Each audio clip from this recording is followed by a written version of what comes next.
අයිබෝන් හොඳයි දුවේ පුතේ අපි තොරතුරු පද්ධති කියන පාඩම් එකකේ තවත් එක වීඩියෝ සෙෂන් එකකින් තමයි ඔයගොල්ලන්ව මුණ ගැහෙන්නේ. එතකොට අපිට තොරතුරු පද්ධති කියන පාඩම් එකකේ මේ වෙනකොට අපි ගාව තියෙන නිබන්ධනය අපි සාකච්ඡා කරලා තිනවා පිටු අංක 6 උඩ කොටස වෙනකම් පළවෙනි වීඩියෝ එකේ. ඒ කියන්නේ අපි දැනට ඔයගොල්ලන්ට උගන්ලා තියෙනවා තොරතුරු පද්ධතිය. ඒ කියන්නේ තොරතුරු තාක්ෂණය කියලා කියන්නේ මොකක්ද? හරි? තොරතුරු තාක්ෂණය කියලා කියන්නේ මොකක්ද? ඊට පස්සේ තොරතුරු කියලා කියන්නේ මොනවද? ඒ වගේම දත්ත කියලා කියන්නේ මොනවද? හරි? දත්ත සහ තොරතුරු අතර මූලික වෙනස, නිර්වචනීය ආශ්‍රිත තියෙන මූලික වෙනස කුමක්ද කියන කාරණාවන් පිළිබඳව අපි සාකච්ඡා කරලා දෙනවා. මෙන්න මේ කාරණාවන් පිළිබඳව තමයි දැනට ඕගොල්ලෝ දැන කියාගෙන ඉන්නේ. එතකොට දැන් අද අපි කතා කරන්නේ දත්ත තොරතුරු බවට පරිවර්තනය කිරීමේ ක්‍රියාවලිය සහ දත්ත තොරතුරු අතර වෙනස්කමුත් ඒ වගේම තොරතුරු වර්ගීකරණය කිරීමේ විවිධ පදනම් පිළිබඳව තමයි අද අපි සාකච්ඡා කරන්නේ. දැන් අපි පෞගිය වීඩියෝ වලදී අපි සාකච්ඡා කළා මේ දත්ත සැකසීමේ ක්‍රියාවලියක් තියෙනවා. ඒ දත්ත සැකසීමේ ක්‍රියාවලියේ තියෙන මූලිකාංග තුනක්. මොකක්ද මේ මූලිකාංග තුන? ආදානය කරනවා. හරිද? ආදානය කරනවා. ඊට පස්සේ සැකසීම කරනවා. ඊට පස්සේ ප්‍රතිදානය කරනවා. ප්‍රතිදානය කරනවා. දත්ත අදානය හරි ඒකට අපි කියනවා ඉන්පුට් කියලා සැකසීමට අපි කියනවා ප්‍රොසෙස් කියලා ප්‍රතිදානට අපි කියනවා අවුට්පුට් කියලා හරි අපි මේ ක්‍රියාවලිය අදාන විදියට පාවිච්චි කරන්නේ දත්ත කියලා කියන්නේ මොකද්ද පරිසරයේ හෝ ව්‍යාපාර ගනුදෙනු වල සිදුවෙන යම් සිදුවීම් නැත්නම් ව්‍යාපාර ගනුදෙනු හෝ පරිසරයේ සිදුවීම් තමයි දත්ත කියලා කියන්නේ ඒවා හරිම රළුයි ඒවා පහසුවෙන් තීරුම් ගන්න බෑ. ඒ කියන්නේ සංකීර්ණයි. ඒවා දිහා බලලා තීරණ ගන්න බෑ. නේ? දැන් අපි ડોක්ටර් කෙනෙක්ට රෝග ලක්ෂණ ටික කියවුවාම එයාට තීරණ ගන්න බෑ. එයා තව පරීක්ෂණ කරනවා.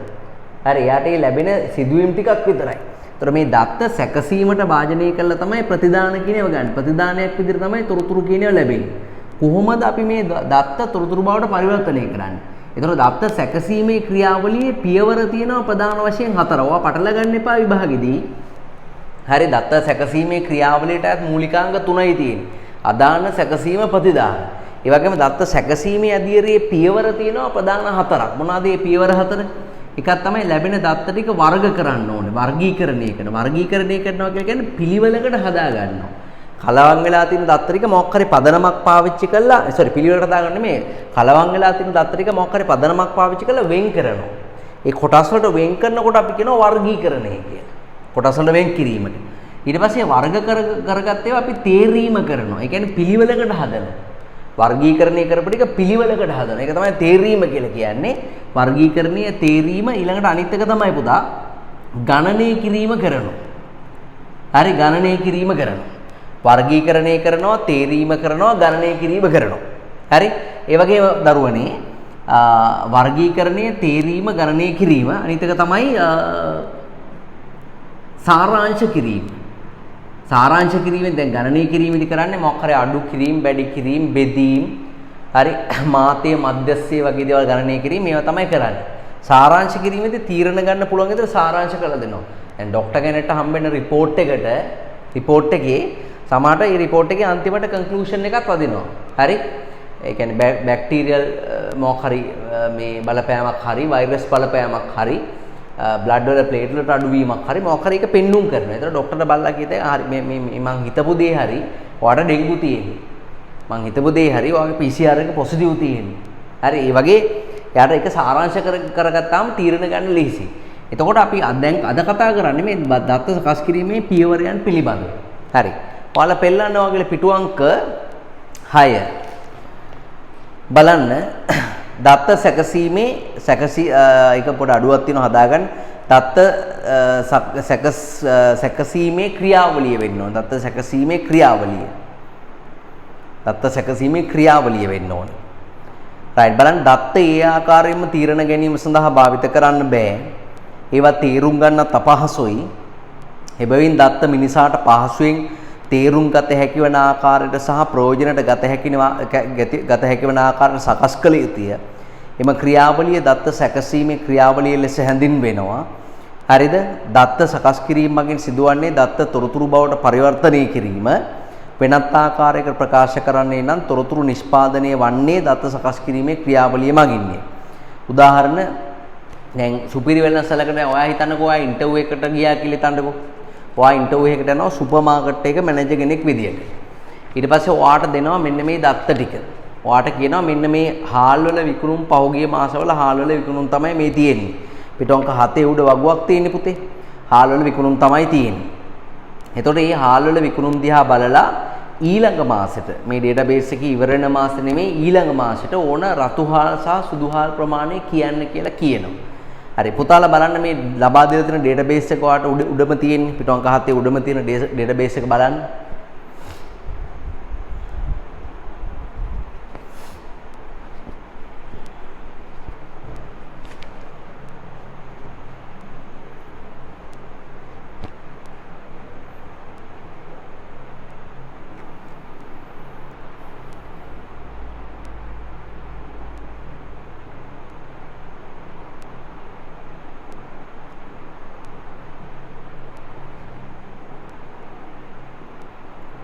හරිද?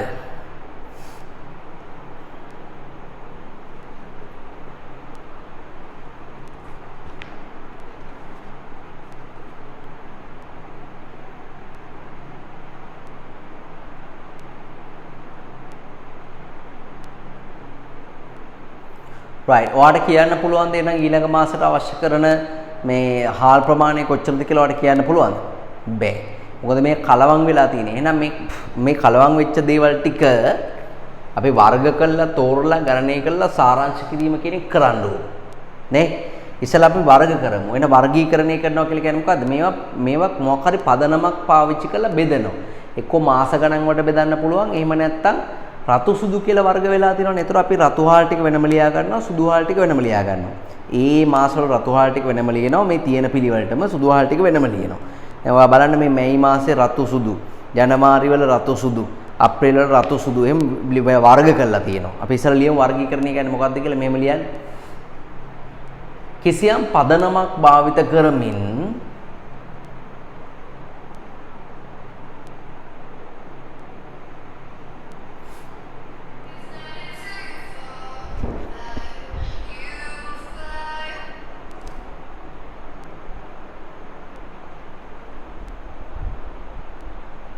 කිසියම් පදනමක් භාවිත කරමින් දත්ත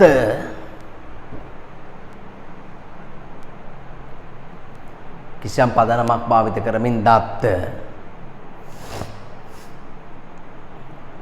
කොටස් වලට වෙන් කිරීමයි.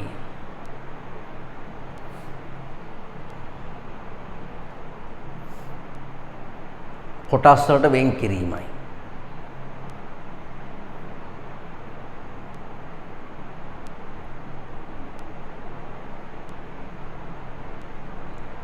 හරිද?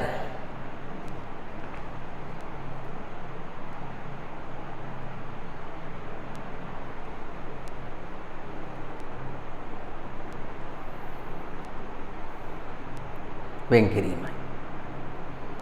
ඊට පස්සේ තේරීම කියන එක දැන් අපිට දැන් වර්ග කරාමත් අපිට කියන්න බෑ. තාම කියන්න බෑ අපිට ඊළඟ මාසෙට ඕන කරන හාල් මොනවද? අපිට අඩු ගන්න ඊළඟ මාසෙවත් හොයාගන්න අමාරුයි. ඒ නිසා අපි මාස ටික පිළිවෙලට ජනවාරි, පෙබරවාරි, මාර්තු, අප්‍රේල්, මැයි, ජුනි කියලා පිළිවෙලකට ඔක ලියාගමු. මේ පිළිවෙලකට ලියා ගන්නකොට අපි කියනවා තේරීම කියලා. බලන්න ඒක තෝරලා තියෙන විදිය. ජනවාරි ඉඳලා ජුනි වෙනකන් අපි ලියලා තියෙනවා. අපි දන්නවා ඊළඟ මාසේ තමයි ජූලි මාසේ. නේ? අපි මෙහෙම ලියමු. මෙහෙම ලියමු. වර්ග කරන ලද දත්ත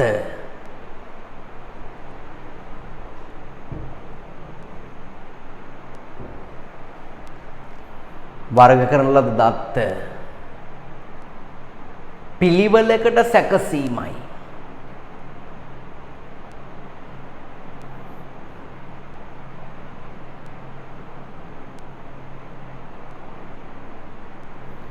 වර්ග කරන ලද දත්ත පිළිවෙලකට සැකසීමයි.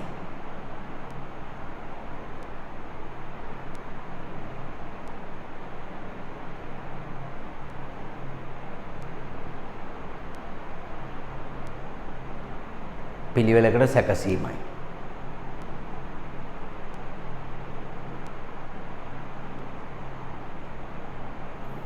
right ඒක බලන්න එහා පැත්තේ තොර database එක අපි බැලුවා. හරි ඊට පස්සේ අපි ගණනය කිරීමක් කරමු. ගණනය කරනවා කියන්නේ මොකක් හරි අඩු කිරීම එකතු කිරීම ඒවා කරන එක තමයි ගණනය කරනවා කියලා කියන්නේ. ඔයා බලන්නකො රතු හාල් වලට වෙලා තියෙන වැඩි උඩ database එකේ 450 500 550 600 50 ගානේ වැඩි වෙලා මාසෙට. සුදු හාල් වලට වෙලා තියෙන වැඩි බලන්න. නේ 10 ගානේ අඩු වෙලා. එහෙනම් අපිට පුතා කියන්න පුළුවන් රතු හාල් වැඩි වෙනවා සුදු හාල් අඩු වෙනවා කියලා නේ. බලන්න මේකේ උදාහරණේ. එහෙම තියෙනවා නේ. මේ මිලියන් ගණනය කිරීම. එකතු කිරීම අඩු කිරීම වැනි එකතු කිරීම අඩු කිරීම වැනි විවිධ කටයුතු සිදු කිරීමයි. එකතු කිරීම අඩු කිරීම වැනි විවිධ කටයුතු සිදු කිරීමයි.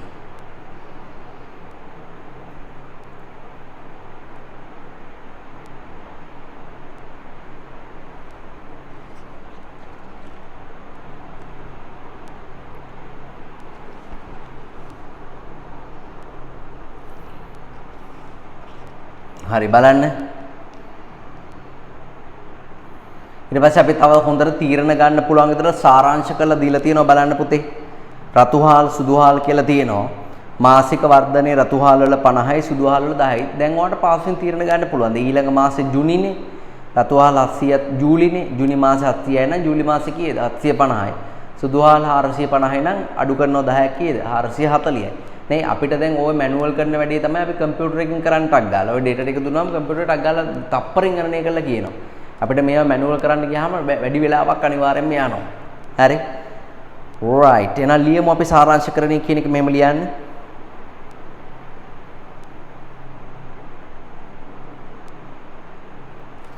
තීරණ ගත හැකිවන ලෙසින්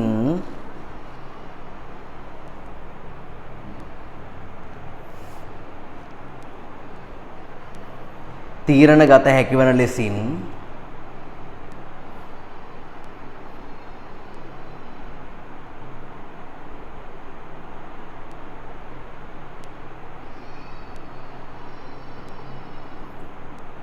තීරණ ගත හැකිවන ලෙසින්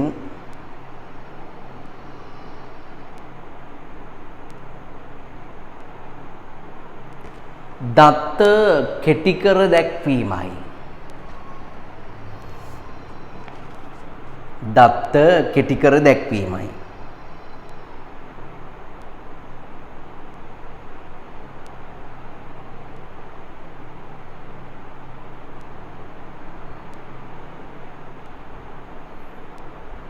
හරි.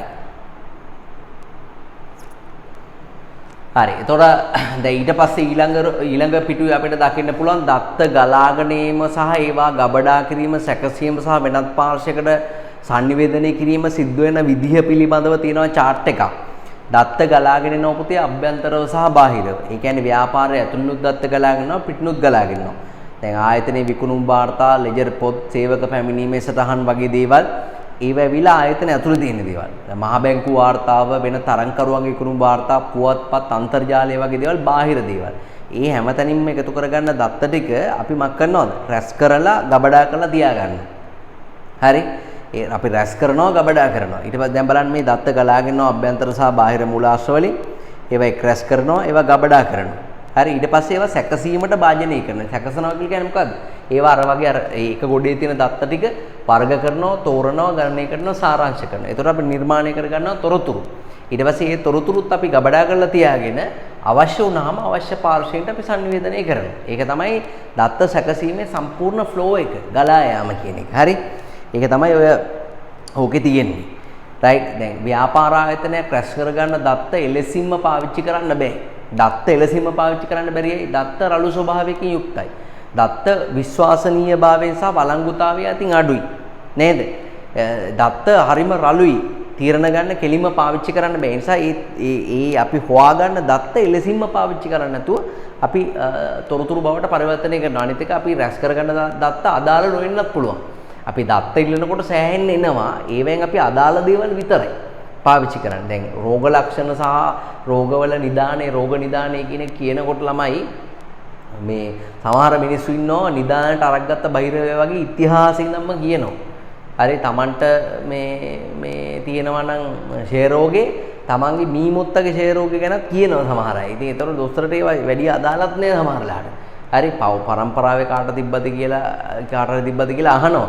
ඇහුවාම කියනවා නිකන් අම්මා අපේ මුළු පරම්පරාවම ඇද්දුම කියන්නේ දොස්තර මහත්තයෝ අදිනව ඇදිලක් මුළු ගමම ඇදිලා එනවා බඩ ඇතුළට. එහෙම දෙන්නේ. හරිද? නමුත් ඒවා අදාළ වෙන්නේ නැහැ දොස්තර මහත්තයාට. ඉතින් සමහරලාට අපිට ගලාගෙන එන දත්ත අදාළ නැහැ, නිවැරදි නැහැ, වළංගු නැහැ, විශ්වාසවන්ත නැහැ.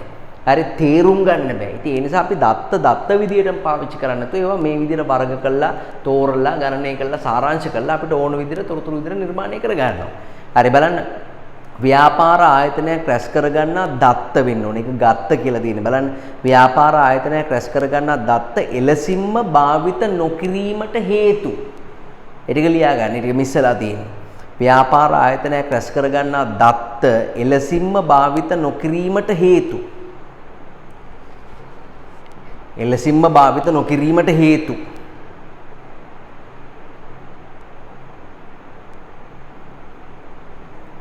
එලසින්ම භාවිත නොකිරීමට හේතු.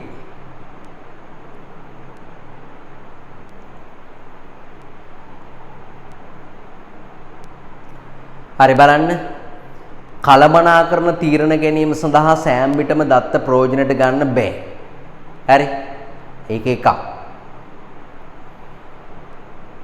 ඊට පස්සේ දත්ත තීරුම් ගැනීම අපහසුයි, වළංගුතාවය ඒ කියන්නේ විශ්වාසවන්තභාවය අතින් අඩුයි. ඒ වගේම තීරණ ගන්න සියලු දත්ත ප්‍රයෝජනවත් වෙන්න නොවිය හැකි තත්ත්වයක් තියෙනවා. ඒවා හයිලයිට් කරගන්න. ඒවා හයිලයිට් කරගන්න.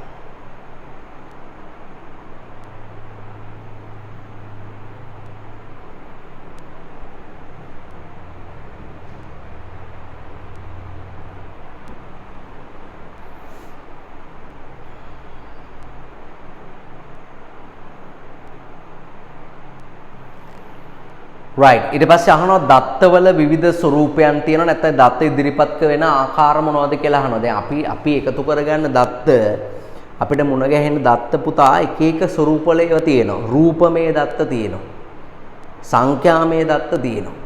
දෘශ්‍යමය දත්ත තියෙනවා. නේ? ශ්‍රව්‍යමය දත්ත අපිට ඇහෙන ඒවා තියෙනවා.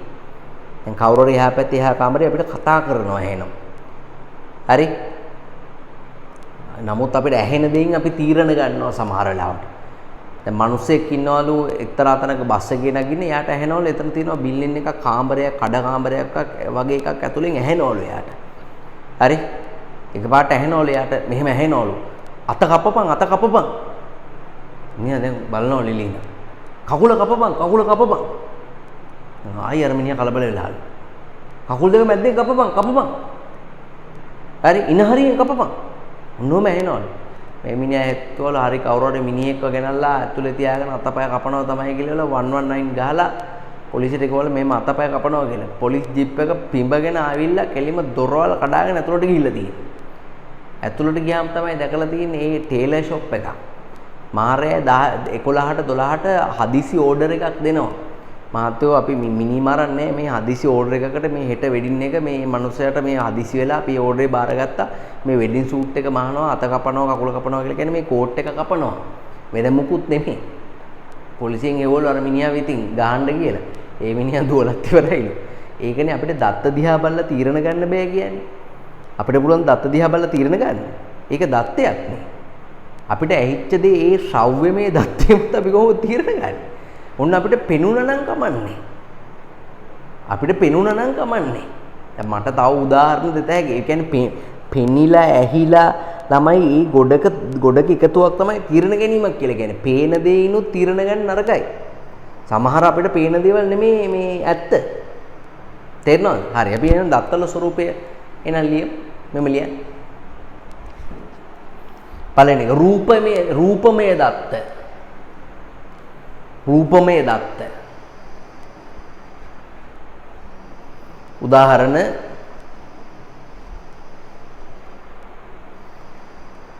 භාණ්ඩවල ඡායාරූපයක්. භාණ්ඩවල ඡායාරූපයක්. රූපමය දත්ත.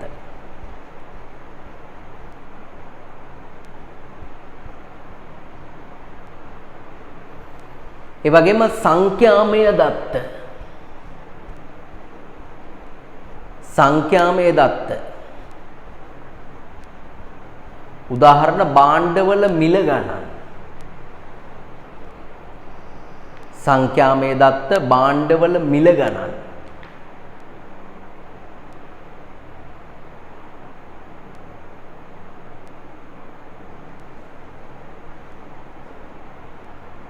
ශ්‍රව්‍යමය දත්ත ඇහෙන දේවල්.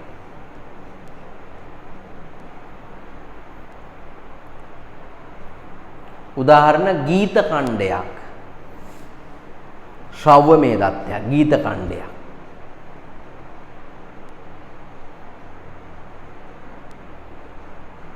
දෘශ්‍යමය දත්තයක් නිකන් ඡායාරූපයක්ම නෙමෙයි නිකන් පේන දෙයක් වගේ දෘශ්‍යමය දත්තයක්. උදාහරණ ප්‍රස්තාරයක්. ඒක රූපමය නෙමෙයි. දෘශ්‍යමය දෙයක්. ප්‍රස්තාරයක්.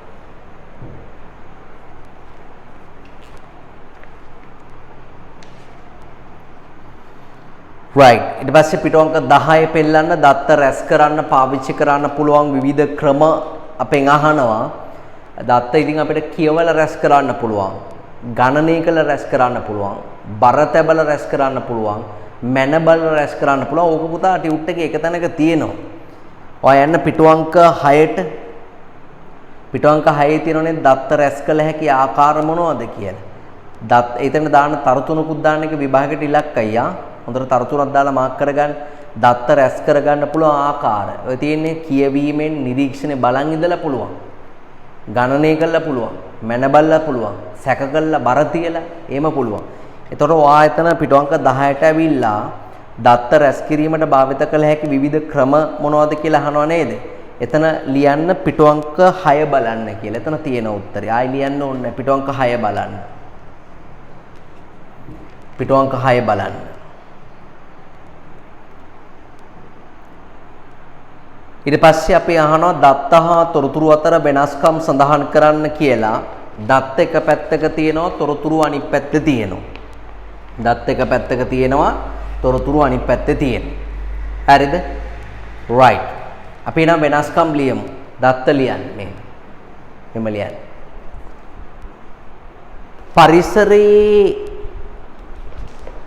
පරිසරයේ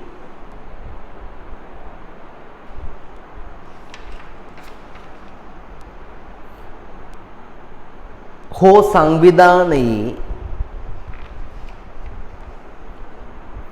සිදුවීම් හා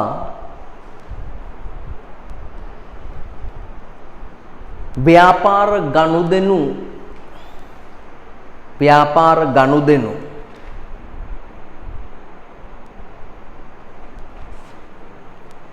වලින් ජනිත වන ව්‍යාපාර ගනුදෙනු වලින් ජනිත වන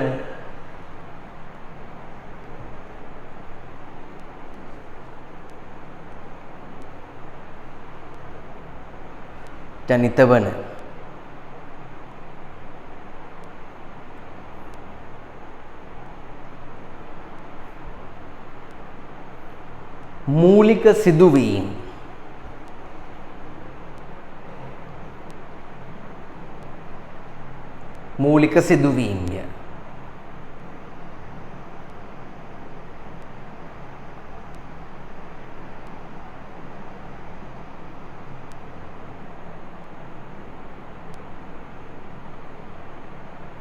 තොරතුරු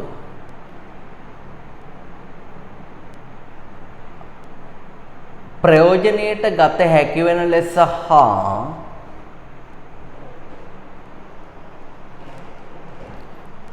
ප්‍රයෝජනයට ගත හැකි වෙන ලෙස හා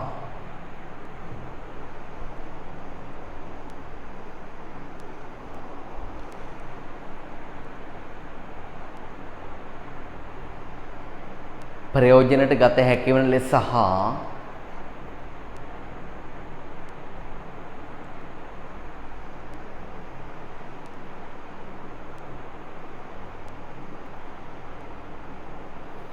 තේරුම් ගත හැකි වන ලෙස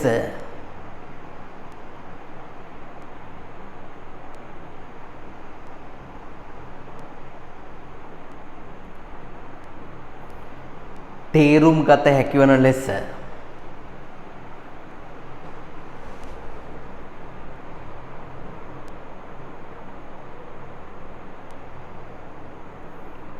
තේරුම් ගත හැකි වන ලෙස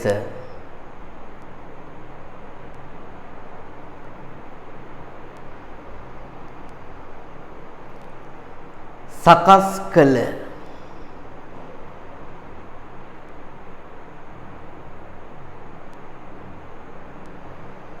දත්තයි. ඒ තමයි තොරතුරු කියලා කියන්නේ. සකස් කළ දත්තයි.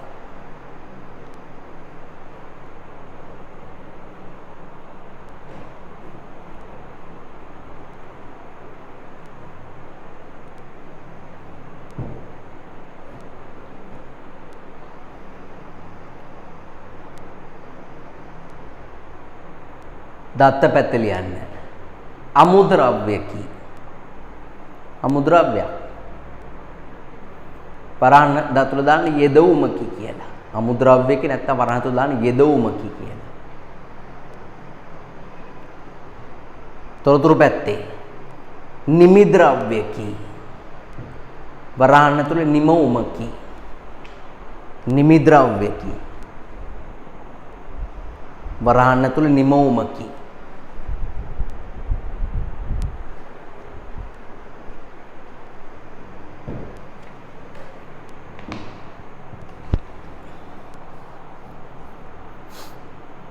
දත්ත නිතතිම්ම ජනනය වේ. නිකම්ම එනවා. නිකම්ම හම්බ වෙන දේවල්. නිතතිම්ම ජනනය වේ.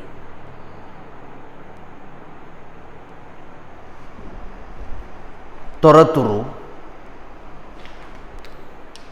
නිර්මාණය කළ යුතුය.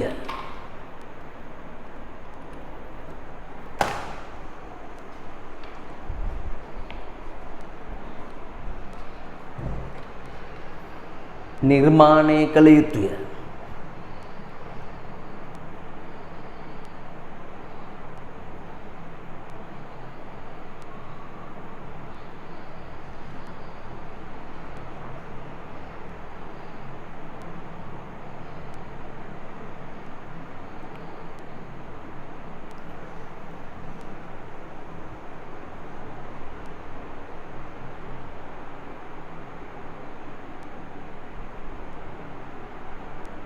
දත්ත සංකීර්ණ වේ. ඒ කියන්නේ අර තේරුම් ගන්න බෑ සංකීර්ණ වේ.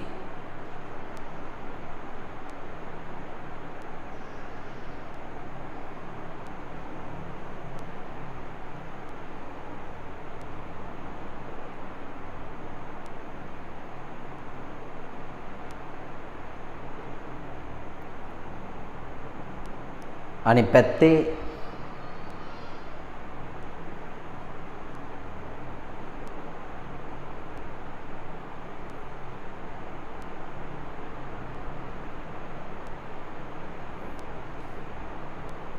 සරල වේ. ඒ කියන්නේ තේරුම් ගන්න පුළුවන්.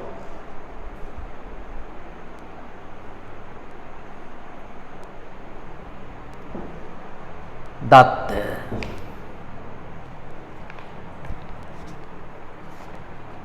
තීරණ ගැනීම සඳහා ඍජුව භාවිත කළ නොහැක.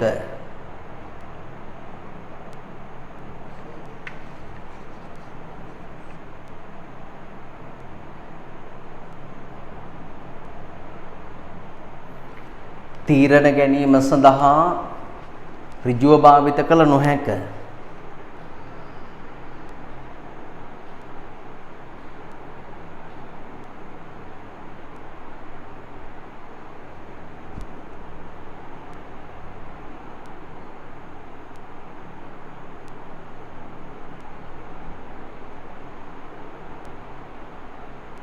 අනිත් පැත්තේ තීරණ ගැනීම සඳහා ඍජුව භාවිත කළ හැකියි.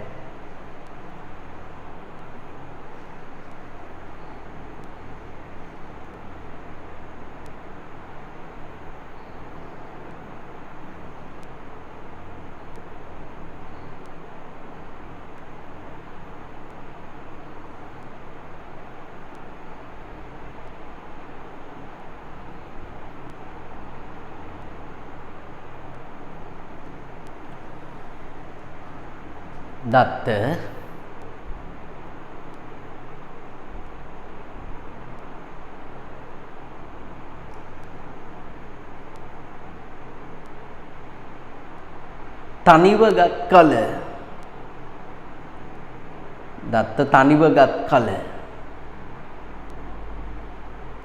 වටිනාකමක් නොමැත. නිකම්ම එනේවනේ වටිනාකමක් නැහැ. ඔය සමහර දෙමව්පියෝ කියන්නේ බලන්න නිකම්ම හම්බෙච්ච දේවල් නේ ඒකෙන්ද බලන්න වටිනාකමක් නැහැ. තනිව ගත් කල වටිනාකමක් නොමැත. අනිත් පැත්තේ වටිනාකමක් ඇත.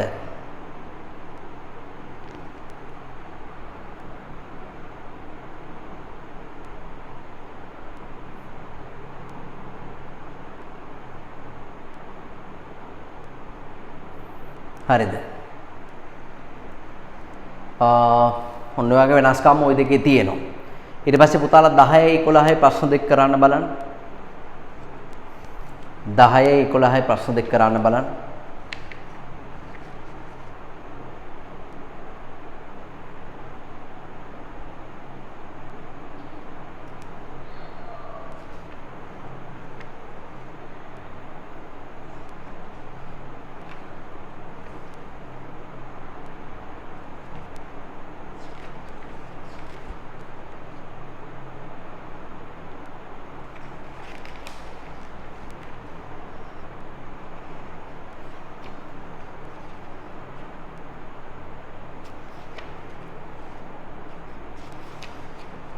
හරිද?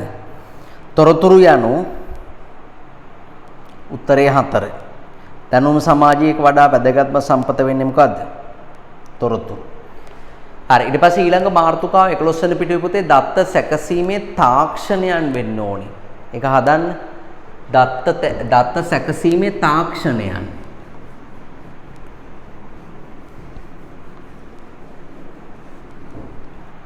දත්ත සැකසීමේ තාක්ෂණයන්.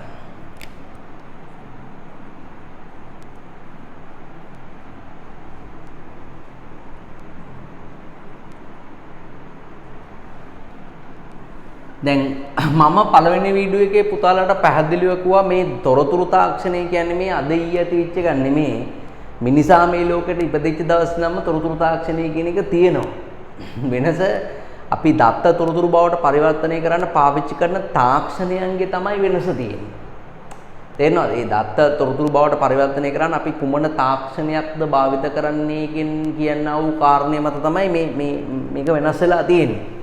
දැන් දත්තයක් දැන් ඔයාලට මතකද අපි අර සුපිරිවෙලන්සලේ සහල් ගැටලුව විසඳුවේ හස්ත ක්‍රමයට. හස්ත ක්‍රමය කියලා කියන්නේ මුකුත් මැෂින් එකක් පාවිච්චි කරන්නේ අතින් එකතු කරලා අතින් එහාට මෙහාට දාලා පාවිච්චි කරනවා. මේ දත්ත සකස් කරනවා. ඒතකොට ඒක හස්ත ක්‍රමය. තව තියෙනවා අර්ධ හස්ත ක්‍රමය කියලා කියන්නේ භාගයක් අත මොකද්ද? භාගයක් කකුලද? භාගයක් අත භාගයක් මැෂින් එකක්. දැන් අපි ඝනක රාමුවක් වගේ දෙයක් පාවිච්චි කරොත් මැෂින් කෑල්ලකුත් තියෙනවා ඒකේ. ටයිප්‍රයිටර් එකක් වගේ දෙයක් පාවිච්චි කරොත් එතන මැෂින් එකකුත් තියෙනවා. අතත් පාවිච්චි කරනවා. අර්ධ හස්ත ක්‍රමය. තව තියෙනවා පුතා විද්‍යුත් යාන්ත්‍රික ක්‍රමයකුත් තියෙනවා. විදුලිය මගින් ක්‍රියාත්මක වන යාන්ත්‍රික ක්‍රමය මැෂින් එකක්. විද්‍යුත් යාන්ත්‍රික හැබැයි හිතන්න බෑ. මේ මැෂින් වලට හිතන්න බෑ. හරි අපි printer එකක් ගත්තොත් ඒකට ඉතර හිතන්න බෑ. විද්‍යුත් දෙන print එකේ යා print කරනවා. වැරදි එකක්ද මොකක්ද ඒ මොකුත් නෑ print කරලා දානවා. සමහර මුද්‍රණ යන්ත්‍ර.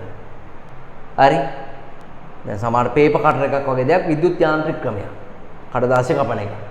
දෙන මාජින් වලට එයා කපනවා. දැන් කඩදාසියක නෙමෙයි කොළමිටියක් තිබ්බොත් කොළමිටියත් එයා කපනවා. එයාට ලොකු අයිඩෙන්ටිෆිකේෂන් එකක් නැහැ. හරි. ඒ ඇරෙන් අපි පාවිච්චි කළොත් පුතා ඉලෙක්ට්‍රොනික ක්‍රමයක් අනිවාර්යෙන් ඉලෙක්ට්‍රොනික ක්‍රමයේදී ඒ මැෂින් එකට හිතන්න පුළුවන්. අපි වැරදි ඩේටා එකක් දුන්නොත් එයා දාන්නේ. දැන් ගිණුම් කරන පැකේජ් එකක ගිණුම් කරන මුදුකාංගයක් පාවිච්චි කළා අපි හරසරහනක් බැර පැත්තට දාන්න හැදුවට කොච්චර ගිහින් දැම්මත් දැනෙන්නේ නැහැ. ඒක එයා වැරදි කියනවා. මේක වැරදි කියනවා. මැසේජ් එකක් එනවා. කම්පියුටර් එකපාරට වෝනින් මැසේජ් එකක් එන්නේ බොංගාලි වල මේක වැරදි මේක කරන්න බෑ කියලා අපිට කරන්න බෑ කියලා. මැනුවල් නම් වැරද්ද වෙනවමයි. නමුත් මැෂින් එකෙන් එම් වෙන්නේ එයා දන්නවා හරිද? එයාට රිජෙක්ට් කරන්න පුළුවන් ඒක. ඔන්නෝගයි ඔගේ තියෙන தත්ත්වය. හරි ඉලෙක්ට්‍රොනික ක්‍රමයේදී හිතන්න පුළුවන්. එයාට හිතලා වැඩ කරතේ. ඉතින් වර්තමානයේදී මේ තියෙන තාක්ෂණයන්ගේ දියුණුව තාක්ෂණය තමයි ඉලෙක්ට්‍රොනික තාක්ෂණය. ඉලෙක්ට්‍රොනික විද්‍යාව ඉගෙන ගන්න අයට තමයි මේ ලෝකේ හොඳට earn කරන්න පුළුවන් වෙන්නේ. ඒකනේ මැත්ස් කරන අයටත් ඉලෙක්ට්‍රොනික ඉංජිනේරුවන්ට වැඩිම මුදලක් අනිවාර්යෙන් ලැබෙන්නේ ඉලෙක්ට්‍රොනික කට්ටියට. හරි. right. එහෙනම් අපි ලියමු බලන්න. බලන්න ඉස්සෙල්ලා පුතාලා බලන්න දත්ත සකස් කිරීමේ තාක්ෂණයන් මොනවද කියලා. යාන්ත්‍රික නෝනකමේ හස්තක්‍රමේ උදාහරණ හස්තක්‍රමයට ඉලක්කම් එකතු කරනවා. ඒ වගේම අර්ධ හස්තක්‍රමේ යතුරු ලියනයක් ටෙලෙක්ස් යන්ත්‍රයක් ගණක යන්ත්‍රයක් වගේ දෙයක්.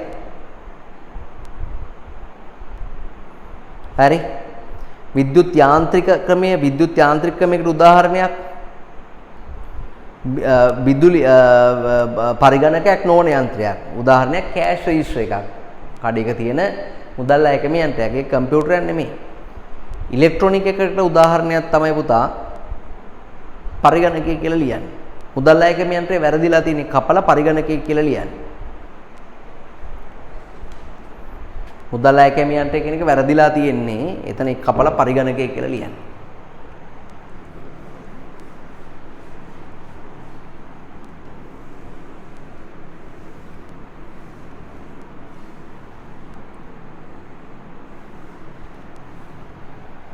හරි.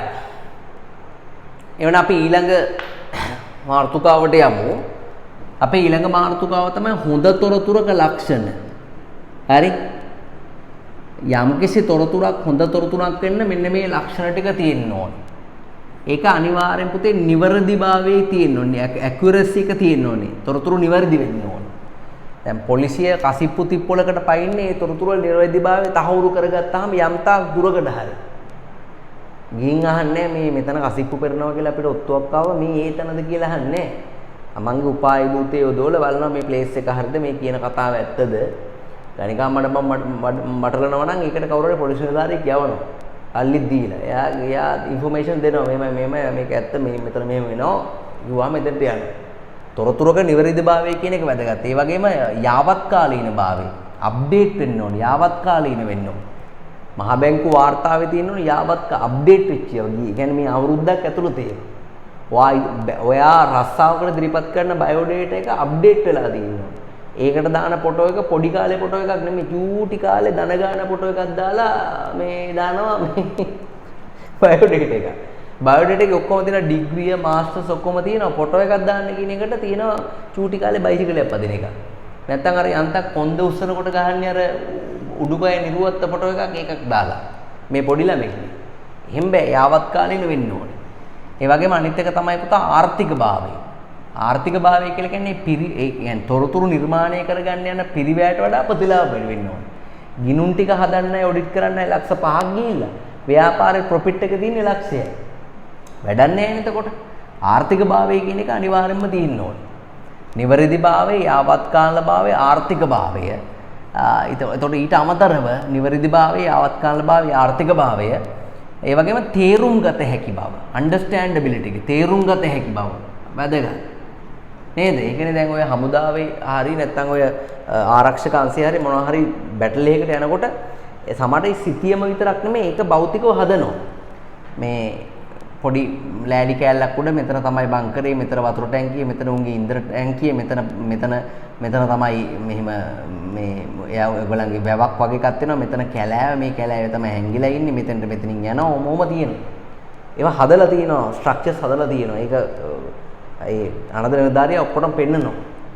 මෙන්න මේ බංකරේට තමයි අපි ගහන්න ඕනේ කිව්වේ හැටියේ කවුරු හරි එක්කෙනෙක් තුවක්කුවේ මිටෙන් ගහනවා බංකරේට. ඔන්න සර් ගැහුවා කියලා. ඉවරයි නේද? ඉවරයි. එතනම කුටි ගන්න වෙනවා යාට. යා තේරුම් ගන්න තියෙන ප්‍රමාණය. තේරුම් ගත හැකි භාවය කියන එක හොඳට තොරතුරක තියෙන්න ඕනේ. එහෙම නැත්තම් බෑ. තේරුම් ගත හැකි භාවය, ඒ වගේම පුතා තව ඕන නම්මශීලී භාවය එක විදියට අපිට පාවිච්චි කිරීමේ හැකියාව තියෙනවා. නම්මශීලී භාවය. හරි. දැන් මූල්‍ය ප්‍රකාශන කට්ටලේ භාවිතා කරලා විවිධ ගණනය කිරීම කරත හැකි නම්‍යශීලීව. හරි. ඊට අමතරව කාලීන භාවය, නිවැරදි භාවය, ආර්ථික භාවය, තේරුම් ගත හැකි භාවය, නම්‍යශීලී භාවය, ඊට පස්සේ තව ඕනනම් අපිට අදාළත්වනේ, අදාළභාවය, සිද්ධියට අදාළ වෙනවා. අදාළභාවය වැදගත්. හරි. උසාවියේදී මොකක් හරි දෙයකට කරුණු ඉදිරිපත් කරනකොට ඒවා අදාළ නැති කරුණු නම් පුද්ගලයාගේ පෞද්ගලිකත්වයට හානි කරන කරුණු නම් දැන් දික්කසාද වෙන කරුණු නඩුවක් දාලා තිනකොට කවුරුද කෙනෙක් අර ඒකේ ඉතිහාසයෙන් නම් ඇදලා ගන්නවා. ඉතින් ඒ වගේ වෙලාවට අනිත් පැත්තේ අය ඔබ්ජෙක්ෂන් කියලා විරෝධතාවය පළ කරනවා. කියනවා මගේ උගත් මිත්‍රයා මගේ මේ සේවාදායකයාට අපහාස වෙන විදිහට යාගේ ඉතිහාසය හරවස්සනවා කියලා. ඒවා මේ සිද්ධියට අදාළ නැති දේවල් කියලා. ඉතින් නඩුකාරයා සමහරට කියනවා ඔය පරණ සිද්ධිය අදාළ නැහැ මේ සිද්ධියට අදාළ දේවල් කියන්නේ කියලා. හරි. අදාළභාවය රිලෙවන්සි කියන එක අනිවාර්යයෙන්ම පුතේ වැදගත්. ඒ වගේම සංසන්දනාත්මක භාවය කම්පැරබිලිටි කියන එක සැසඳිය හැකි වීම. සැසඳීමට හැකිවන විදිහට තමයි ඒ දත්ත දෙන්න ඕන, තොරතුරු දෙන්න ඕන. බලන්න දැන් මංගල දැන්වීම දෙකක් අරගෙන ඒක සංසන්දනය කරන්න පුළුවන්. උස, වයස, පැහැපත්ද, දුඹුරු පාටද, කළුද, වත්කම් මොනවද, රස්සා මොනවද, කුලය මොකද්ද, චරිතය මොකද්ද, දරුවෝ ඉන්නවද, විවාහකද, පළවෙනි වතාවට වැරදි කළාද, දෙවෙනි වතාවට වැරදි කළාද, ඒව හොයතේ. නේද? සංසන්දනය කරන්න පුළුවන්. ඒ ඔන්නෝමයි මේ හොඳ තොරතුරුක ලක්ෂණ වෙන්නේ පුතේ. හරි. බලන්න තොරතුරකින් ප්‍රයෝජන ගැනීමට නම් ඒ තුල සුවිශේෂී ගුණාංග ඇතුළත් වෙන්න ඕනේ. තොරතුරක් නිවැරදි වූ පමණින් ඒ හොඳ තොරතුරක් කියලා පිළිගන්න බෑ. තොරතුරක තිබිය යුතු ගුණාංග පහත දැක්වෙනවා. හරි අපි ලියමු පළවෙනි එක කාලීන භාවය. කාලීන භාවය. තොරතුරු හැම වෙලේම යාවත් කාලීන වෙන්න ඕනේ. ඒක ඉරි ගහ ගන්න යාවත් කාලීන විය යුතුයි. කාලීන භාවය. තොරතුරු හැම වෙලාවෙම යාවත් කාලීන වෙන්න ඕනේ. ඒ වගේම ඇකියුරසි කියලා කියන්නේ නිවැරදි භාවය. නිවැරදි නොවුනොත් ගන්න තීරණත් වැරදි වෙනවා. වැරදි තොරතුරු මත ගන්න තීරණ වැරදි වෙනවා. නිවැරදි භාවය. රිලෙවන්සි කියලා කියන්නේ අදාළ භාවය. රිලෙවන්සි කියලා කියන්නේ අදාළ භාවය. ඒ කියන්නේ අපි හිතාගෙන ඉන්න අරමුණට පාවිච්චි කරන්න පුළුවන් වෙන්න ඕනේ අපි රැස් කරගන්න තොරතුරු අදාළ භාවය. කම්ප්ලීට්නස් කියලා කියන්නේ මොකද්ද? පූර්ණ භාවය. ඒ කියන්නේ තීරණ ගන්න අවශ්‍ය කරන ඔක්කොම තොරතුරු ටික ඒක ඇතුලේ තියෙන්න ඕනේ. වාහන, එතකොට මනාලියන්ගේ දැන්වීම අපිට තීරණයක් ගන්න අවශ්‍ය කරන තොරතුරු ටික ඔක්කොම තියෙන්න ඕනේ. කොන්ෆිඩන්ස් කියලා කියන්නේ විශ්වාසවන්ත භාවය. තොරතුරු ලබා ගන්න මූලාශ්‍රය විශ්වාසවන්ත වෙන්න ඕනේ.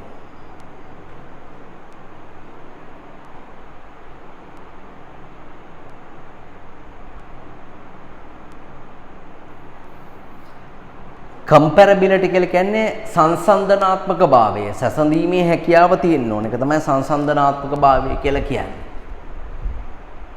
සැසඳීමේ හැකියාව.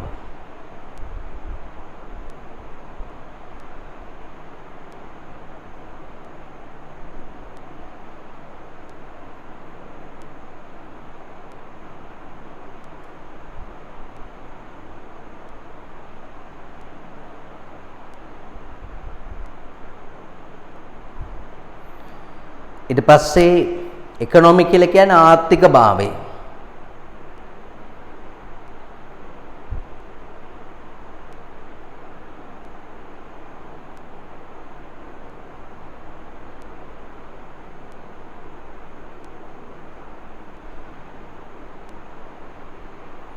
ආර්ථික භාවය. ඒ කියන්නේ පිරිවැයට වඩා ප්‍රතිලාභ තියෙන්න ඕනේ. ඒක ආර්ථික භාවය කියලා කියන්නේ. ඊට පස්සේ 8 වෙනි එක අන්ඩර්ස්ටෑන්ඩබිලිටි කියලා කියන්නේ මොකද්ද පුතේ? තේරුම් ගත හැකි බව.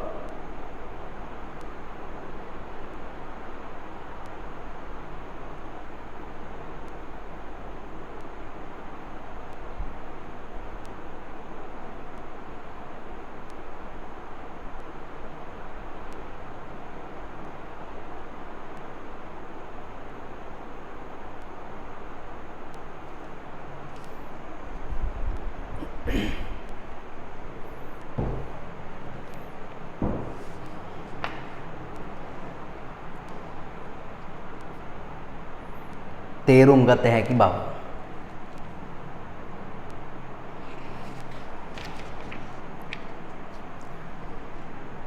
right බලන්න ඉහත ලක්ෂණ වලට අමතරව ලබා ගැනීමේ පහසුව නම්‍යශීලීභාවය විස්තරාත්මකභාවය කියන ලක්ෂණත් තියෙනවා හොඳ තොරතුරු වල. ඔයාට ඕන accurate කියන වචනෙන් ওই ලක්ෂණ ටික සාරාංශ කරන්නත් පුළුවන්. ඔය පල්ලෙහා තියෙන accuracy කියන්නේ නිවැරදි බව, completeness, confidence, understandability, relevancy, availability, timeliness, effectiveness ඒ ටික ඔක්කොම එකතු කරාම accurate කියන වචනේ හැදෙනවා. ඉතින් ඒ වලට අදාළ ඉංග්‍රීසි වචන මතක් කරගෙන accurate කියන එක ලියාගෙන A වලින් මොකද්ද C වලින් මොකද්ද N වලින් මොකද්ද කියලා මතක තියාගන්නට වඩා සාමාන්‍යයෙන් ඕම් මතක තියාගන්න එකත් ලේසි වෙන්න පුළුවන් සිංහල මීඩියම් ඉගෙන ගන්න ළමයිට. right ඊට පස්සේ ඊළඟකේ මාතෘකාවට මොකක් හරි J අකුරෙන් පටන් ගන්න විකාරයක් ගහලා තියෙනවා පුතා. ඒක මේ ෆොන්ට් එකක් මිස් වෙලා තියෙන ටියුට් එක print කරනකොට ඒක මෙහෙම හදන්න. තොරතුරු වර්ගීකරණය.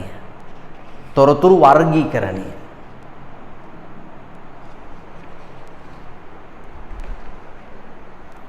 තොරතුරු වර්ගීකරණය.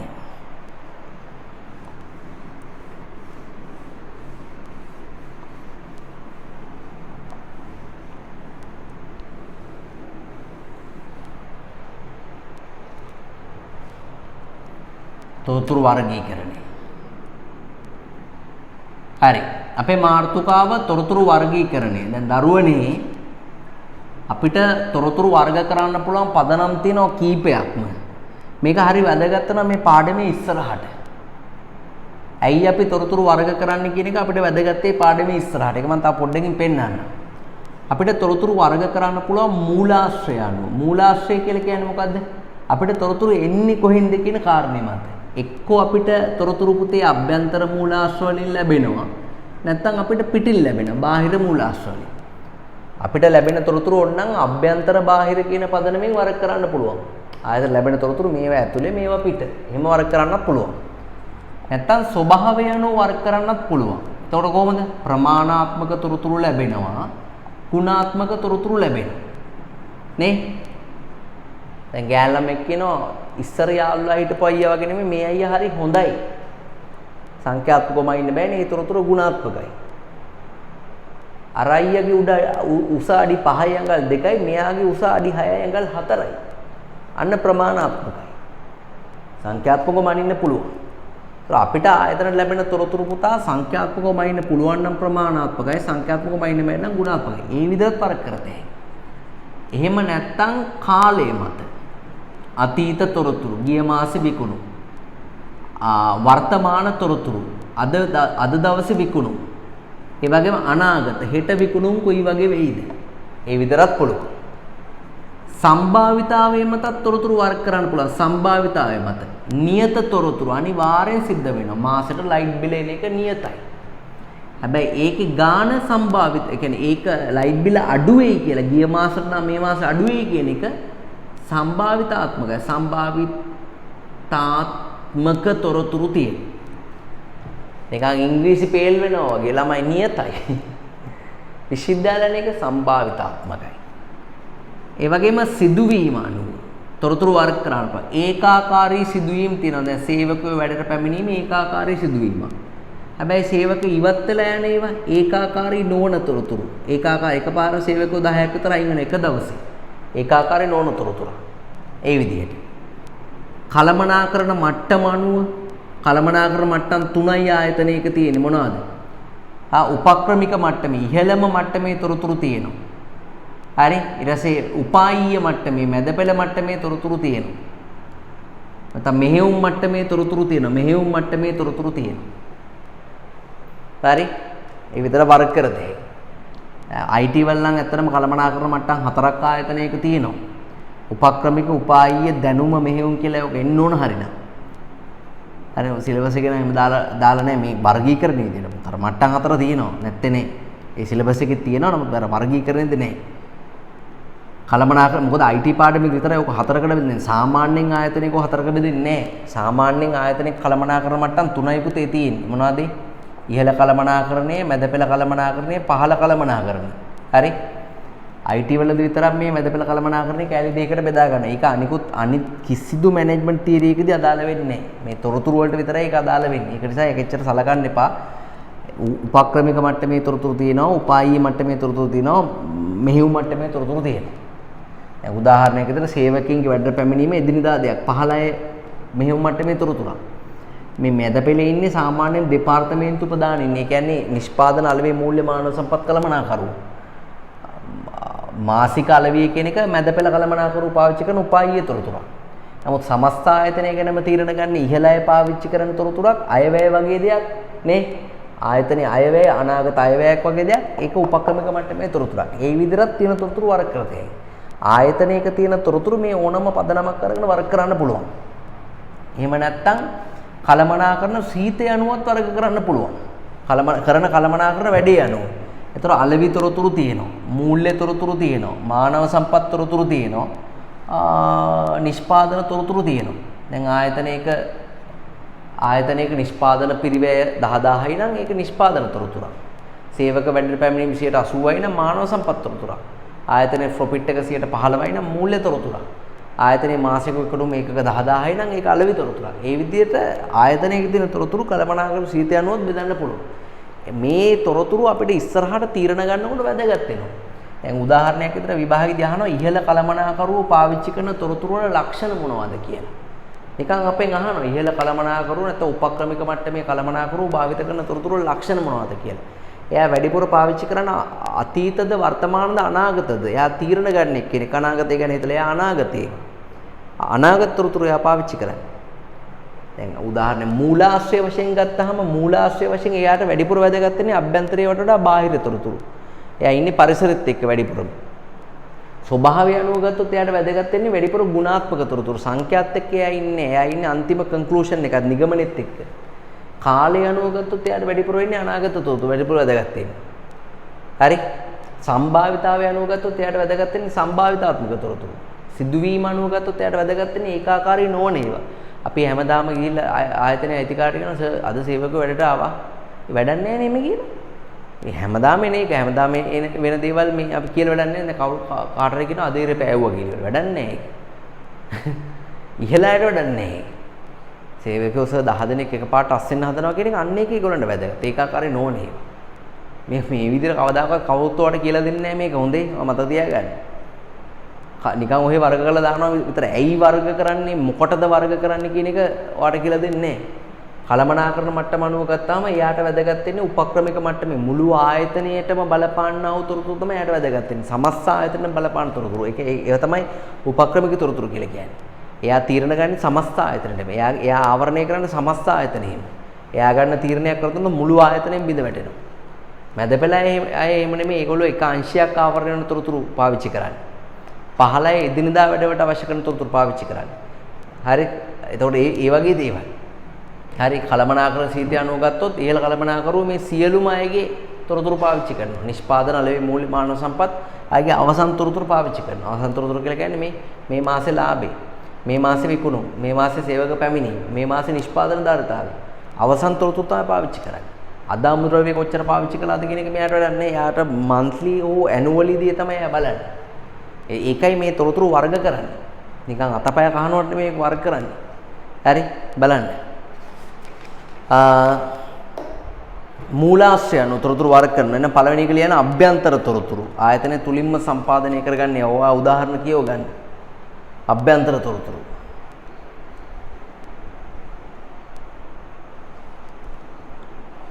ඒ වගේම දෙවෙනි එක බාහිර තොරතුරු.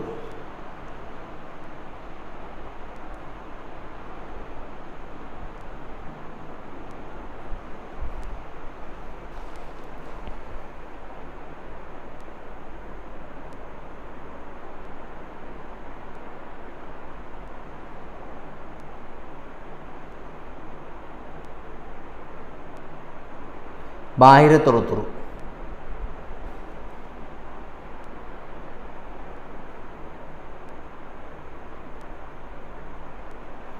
ඊට පස්සේ දෙවෙනි එක බලන්න ස්වභාවය අනුව ඒකේ පළවෙනි එක මොකද්ද පුතේ? ප්‍රමාණාත්මක තොරතුරු. සංඛ්‍යාත්මක වශයෙන් ගණනය කරන්න පුළුවන් නම් ප්‍රමාණාත්මක තොරතුරු.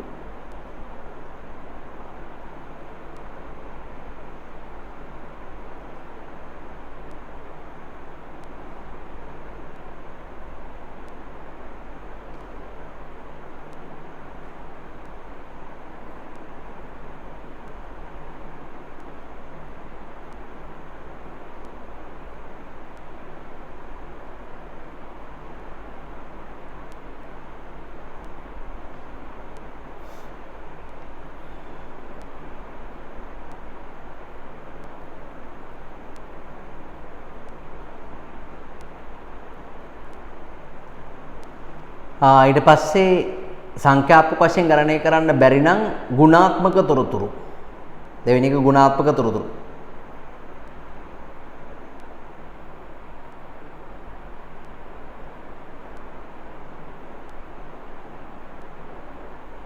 එහා පැත්තට යන්න.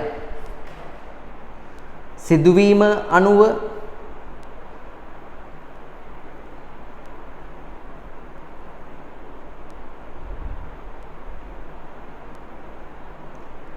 කිසියම් රටාවකට නැවත නැවත ජනිත වෙනවා නම් ඒකාකාර තොරතුරු. ඒකේ පළවෙනි එකේ ඒකාකාර තොරතුරු.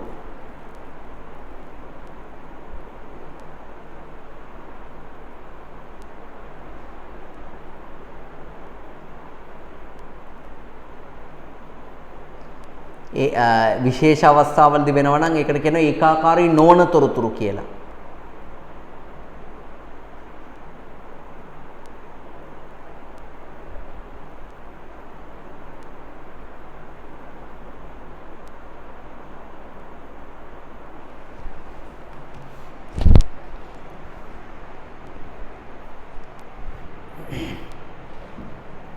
ඒකාකාර නොවන තොරතුරු.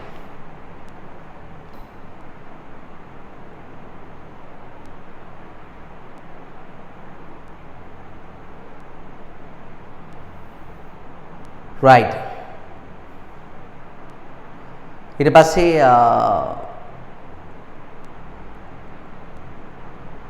නියතිය හා සම්භාවිතාවය අනුව පුතේ ගත්තාම ඒකේ පළවෙනි එක හතරවෙනි එක නියතිය හා සම්භාවිතාවය අනුව කිසිම අවිනිශ්චිතතාවයක් නැත්නම් ඒකට කියනවා නියත තොරතුරු කියලා.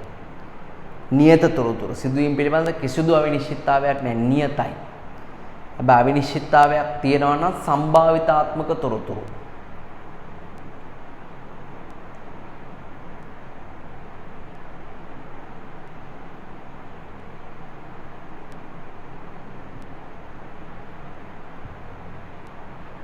නියත තොරතුරු ඊළඟ සම්භාවිතාත්මක තොරතුරු.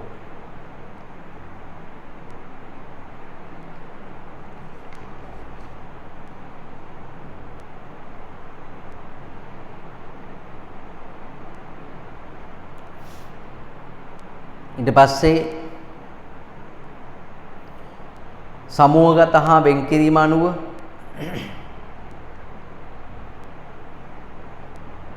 සමූහගත තොරතුරු. ඒ කියන්නේ තොරතුරු රාශියක එකතුවක් නම් ඒකට අපි කියනවා සමූහගත තොරතුරක් කියලා. සමූහගත තොරතුරු.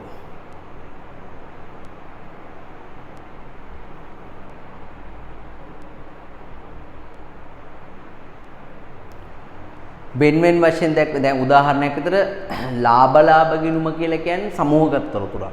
ඒ ලාභ ගිණුමේ තියෙන විකුණුම් කියන්නේ වෙන් කරන ලද තොරතුරක්. එන ඊළඟ එක ලියන්නේ වෙන් කරන ලද තොරතුරු. වෙන් කරන ලද තොරතුරු.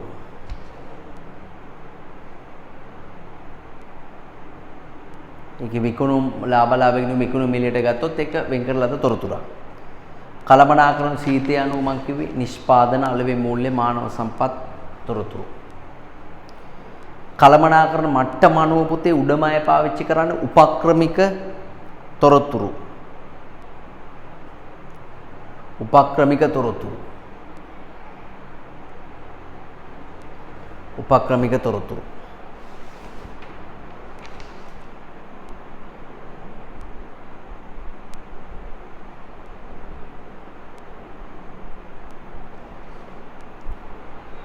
ඊට පස්සේ උපාය මාර්ගික තොරතුරු නැත්නම් ඒවට උපායීය කියලාත් කියනවා. උපක්‍රමික තොරතුරු ඊළඟ එක උපාය මාර්ගික තොරතුරු.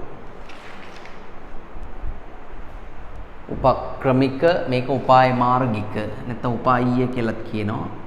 15 මෙහෙයුම් තොරතුරු.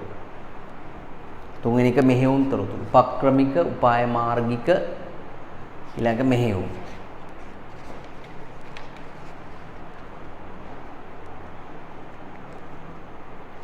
කාලය අනුව ගත්තොත් පසුගිය කාල පරිච්ඡේදයකට අතීත තොරතුරු.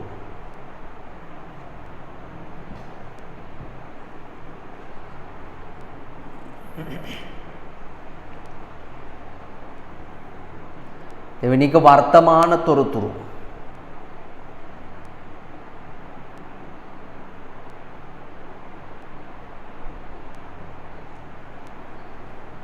ඊළඟ අනාගත තොරතුරු. අතීත තොරතුරු, වර්තමාන තොරතුරු, අනාගත තොරතුරු.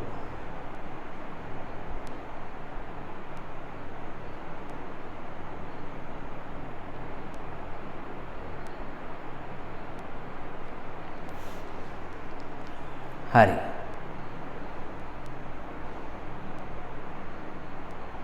කාලය අනුව ගත්තොත්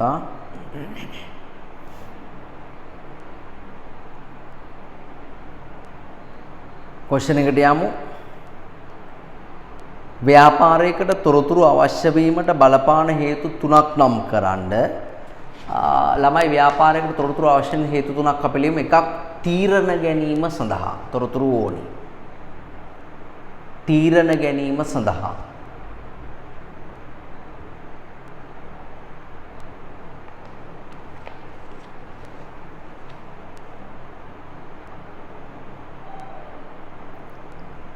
ඊට පස්සේ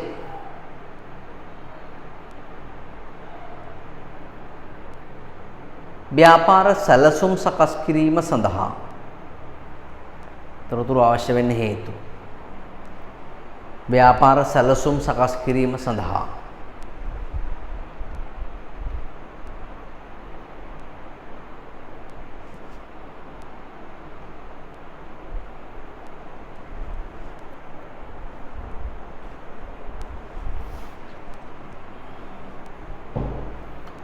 සැලසුම් සකස් කිරීම සඳහා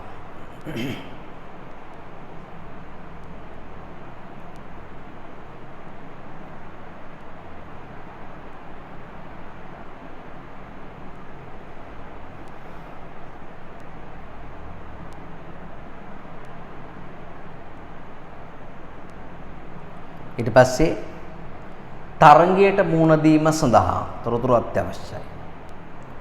තරංගයට මුහුණ දීම සඳහා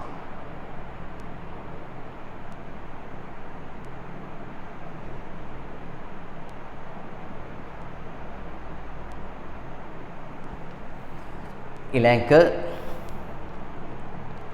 කළමනාකරන කටයුතු සඳහා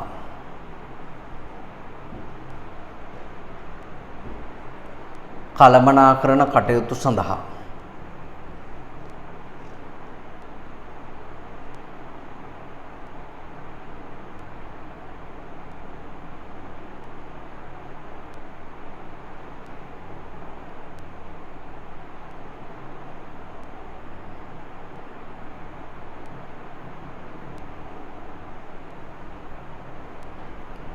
කළමනාකරන කටයුතු සඳහා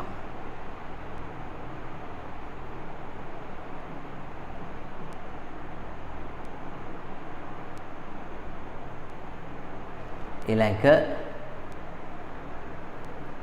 සේවක පරිපාලන කටයුතු සඳහා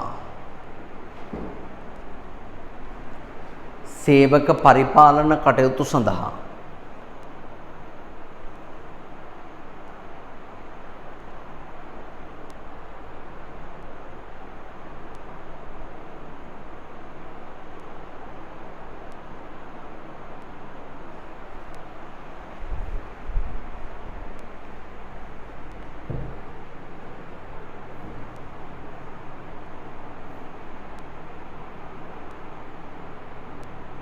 හරිද? right.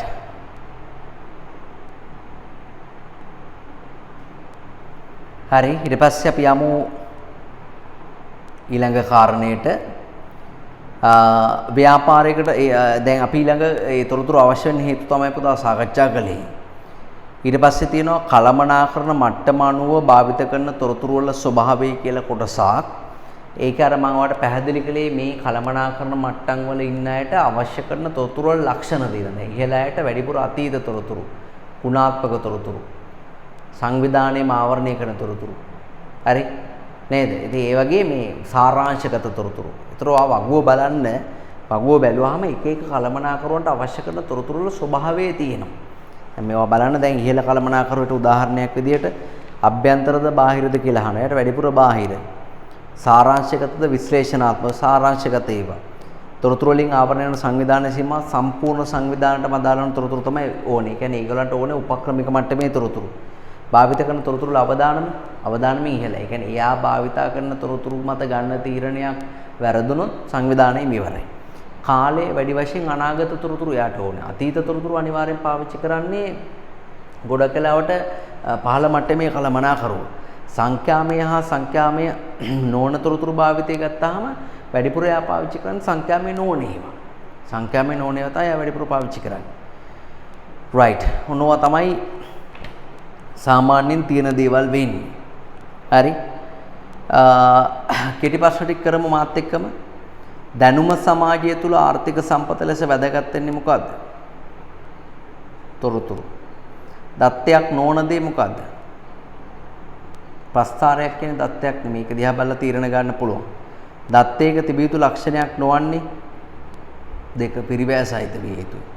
තොරතුරු භාවිත කරන අභ්‍යන්තර පාර්ශ්වයක් වන්නේ සේවකයෝ. මූල්‍ය ප්‍රකාශන වගේ ලබා දෙන්නේ මූල්‍ය සහ ඊට අදාළ තොරතුරු. සේවක වැටුප් වල මුළු වගේ ගණනය කිරීම දත්ත.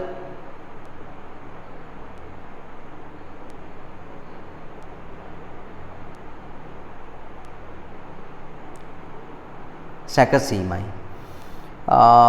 නෑ දත්ත ගණනය කිරීම sorry 6ට 5. රණසිංහ විසින් රුපියල් 3ක විකුණු මයින් කළාලු. සංසන්දනාත්මක භාවය. සැසඳීම. 3 ඒ සංසන්දනය කළ අඩු නිසා අයින් කරනවා. අතින් ඉලක්ක එකතු කිරීම හස්ත ක්‍රමය. උත්තරය අංක 1. හොඳයි. දැන් මේ යනාදී වශයෙන්